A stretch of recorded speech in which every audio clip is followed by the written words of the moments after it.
Bismillahirrahmanirrahim. Assalamu alaikum. My name is Asad Yaqub and I am from Lahore, Pakistan, and I teach IELTS here in Lahore.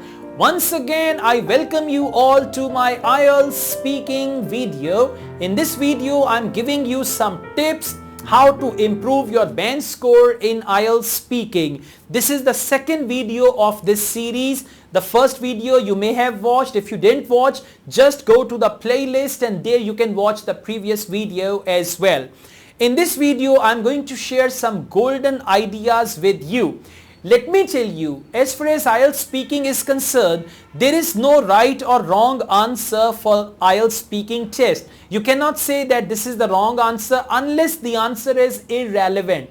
That can be wrong, but if it is relevant, you can give any answer. So you need to check the most appropriate answers. Underline the keywords. I mean, there are some question answers which are solved. You can underline the keywords there and try to keep the ideas in your mind that if they ask me my favorite color, I will talk like this. If they ask me my leisure activity, my free time activity, I'll talk like that. If they ask me about my hometown, I'll talk like that. So you can keep in mind these type of things and then allow the examiner to ask you a question and then you answer. Now let's see, there are some common questions and how to answer those questions. That's what we are going to discuss. Examiner can ask you, I am Asad Yaqub, your speaking examiner. Could you tell me your name please? Now here simply you can say, well, my full name is Muhammad Asad Yaqub. Well, my full name is Muhammad Asad Yaqub. Okay, so when it comes to telling your name, you can say my first name is Muhammad Asad, or I can say my first name is Asad. It is a very common name in my country and my family name is Yaqub. By the way, you know, they will ask you your name and there is no marking criteria for that, but still it's a good idea to cast a good first impression on the examiner. Or you can say, my first name is Asad, which means lion. I'm telling you now, Asad means lion. And my surname is Yaqub. I would appreciate you call me Asad. Okay, next, what would you like to call me, or what would you like me to call you actually? So then you can say, please call me Asad, or you can say Asad please, or anything like that you can say. Is that clear? Alright. Next, could you give me your identification please? When examiner says, could you give me your identification please? You can simply say, oh sure, here it is. Oh sure, here it is. Like this you can answer, right? You can also say, here you are, or you can say, yes, here you go, here you go, here you are, sure, here it is. This is how you can just say. Otherwise, it's another way. The examiner asks you, could you give me your identification please? Without saying anything, okay? But you should say, here you are. Next, how did you get your name? Now sometimes they ask you questions about your name. If they ask you more questions about your name, it means the test has started. If they only ask you your name, then the test will start later. They'll ask you more questions because sometimes the questions about name, they are the part of the test. So how did you get your name? Say, I was named after my grandfather. Or I can say, I was named after my uncle, or I was named after my great-grandfather, right? Well, I was named by my mother. You know, Asad is my mother's favorite name. That's why she named me Asad. And Yaqub is my father's name. Okay, next question. Does your name have a special meaning? Now you should know the meaning of your name, and even if you don't know, don't panic. Just say, yes, there is a special meaning of my name, but unfortunately, I don't know that. I never thought about it. Like that, okay? Don't get panic. I'm telling you, in speaking, even if you don't know the answer, just answer, but don't get panic. So does your name have a special meaning? Yes, it does.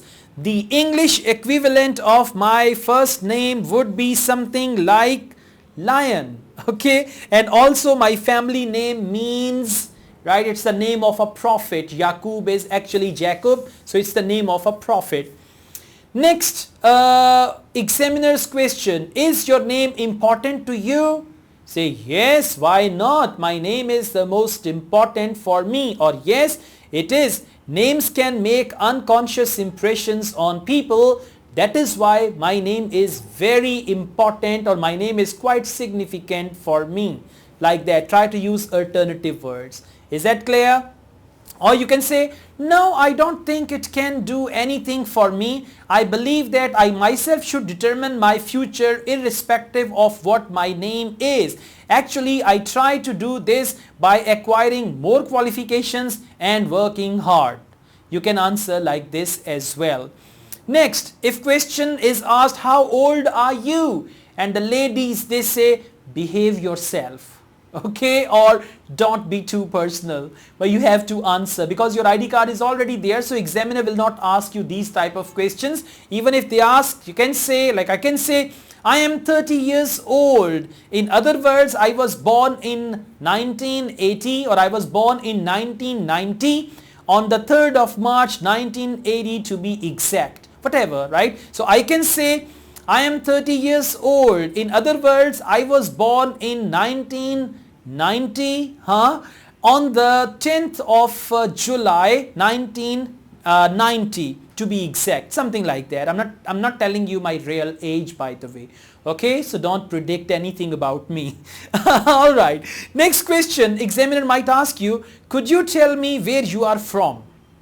Now, where you are from means where do you come from, or where do you belong to? You can give a simple answer like I can say I was born in Karachi, one of the largest cities in Pakistan. I moved to Lahore city just after my birth.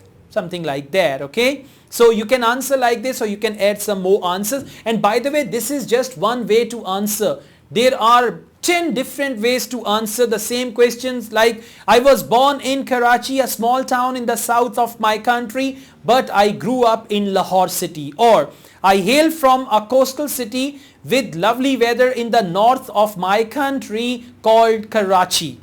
I come from Karachi city, a beautiful city with a great climate. My parents have been living there for the past 20 years or so. I grew up there. So there can be many other answers to the same question, and you need to come up with your own answer. Don't try to copy my answer. It's just, just to tell you.